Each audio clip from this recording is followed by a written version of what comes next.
ভাইরে, আপনারা এই মেয়ে দুইটাকে চিনতে পেরেছেন? যাদের বয়স 25-এর বেশি তাদের তো মেয়ে দুইটাকে চিনতে পারার কথা। এই মেয়ে দুইটা আমাদের নস্টালজিয়া। দেশ দেশ দেশ, বাংলালিং দেশ, এই বিজ্ঞাপনটার কথা মনে হলেই এই মেয়ে দুইটার মুখ আমাদের চোখের সামনে ভেসে ওঠে। একজনের নাম হলো তিন্নি, আরেকজনের নাম মোনালিসা। 90 দশকে জন্ম নেওয়া যে কোনো ছেলে মেয়ের ছোটবেলার ক্রাশ যদি কাউকে বলা হয়, তাহলে নিঃসন্দেহে এই দুই রূপসী অভিনেত্রী থাকবে লিস্টের একদম উপরে। তখনকার দিনে ইনস্টাগ্রাম ইনফ্লুয়েন্সার বলতে কিছু ছিল না, ফেসবুকে ফিল্টার মারা ছবি দেখেও প্রেমে পড়ার সুযোগ ছিল না। তখন আমরা প্রেমে পড়তাম বিজ্ঞাপনের ক্যামেরা পাশ করা এক ঝলক হাসিতে।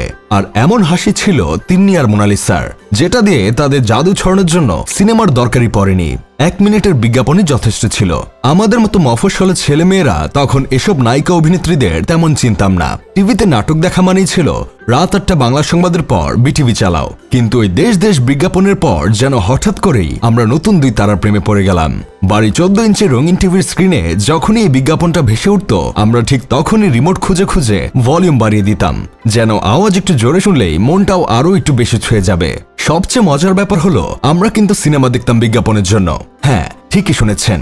শুক্রবার আর শনিবার দুপুরে যখন শাবানা আলমগীর অথবা জসিমের সিনেমা চলতো, তখন আমরা সিনেমা দেখতাম বিরতির অপেক্ষায়, কারণ জানতাম বিরতির শুরুতেই ভেসে উঠবে দেশ দেশ দেশ। আর আমরা অবাক হয়ে তাকিয়ে তিন্নি মোনালিসাকে দেখব। আমি তখন ক্লাস 5-এ পড়ি। আমাদের স্কুলে স্বাধীনতা দিবস উদযাপন হচ্ছিল। সবাই দেশাত্মবোধক গান গাইছে, এক সাগর রক্তের বিনিময়ে কিংবা জয় বাংলা, বাংলার জয়। আমি ভেবেছিলাম একটু ইউনিক কিছু করব, তাই সাহস করে স্টেজে উঠে গাইলাম দেশ দেশ দেশ, বাংলালিং দেশ। গাইতে গাইতে আমি একদম ডায়লগে চলে গেছি। ভাবছি তিন্নির মতো করে হাত তুলবো, মোনালিসার মতো চোখ টিপ দিব। এমন সময় আমাদের হেড স্যার ঝড়ের গতিতে এসে আমার হাত থেকে মাইক কেড়ে নিয়ে বললেন, বাবা, স্বাধীনতা দিবসে সিম কোম্পানির বিজ্ঞাপন গাও কেন? এটা আবার কেমন দেশপ্রেম? আমি ভেবেছিলাম যেহেতু গানে দেশ শব্দ আছে, সেহেতু এটাও দেশাত্মবোধক গান। এই বিজ্ঞাপনগুলো ছিল এমনই, যার প্রভাব এত গভীর ছিল যে সেগুলো সংলাপ, এক্সপ্রেশন, এমনকি ব্যাকগ্রাউন্ড মিউজিকও আমরা মুখস্থ করে ফেলেছিলাম। আর এখনকার বিজ্ঞাপন মানেই হঠাৎ হঠাৎ বক্সে ঢুকে কেউ বলে উঠবে, you are looking so cute, অথবা 7 আপ খাও, প্রেম লাগবে। এসব বিজ্ঞাপনে আর মন ছুঁয়ে যাওয়ার মতো কিছুই নেই। সত্যি কথা বলতে কি ভাই, আজকের দিনে সিনেমায় যেসব আইটেম গান চলে, সেগুলো হচ্ছে অনেক গুণ বেশি সুন্দর আর আকর্ষণীয় ছিল বাংলালিংকের সেই সব বিজ্ঞাপনগুলো।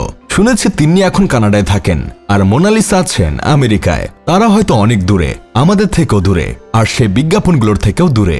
এখন আর টিভি খুললেই তারা আসে না। তবে আজও যখন ইউটিউবে হঠাৎ পুরনো বিজ্ঞাপনটা দেখি, চোখে পানি আসে না ঠিক, কিন্তু মনটা কেমন যেন নরম হয়ে যায়। মনে হয় এই যে বড় হয়ে গেছি, তবুও কোথাও গিয়ে আটকে আছি 2005-এর একটা বিকেলে।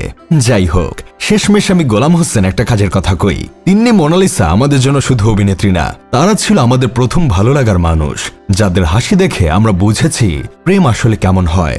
সময় বদলে গেছে, আমরা বদলে গেছি, মোবাইল সিম বদলেছে, কিন্তু সেই দেশ দেশ দেশ স্মৃতির খাতায় এখনো লেখা রয়ে গেছে সোনালী অক্ষরে। তাই আজও যখন কেউ জিজ্ঞেস করে তোমার প্রথম ক্রাশ কে ছিল, আমি হাসি মুখে বলি বাংলালিং দেশের সেই মেয়েটা।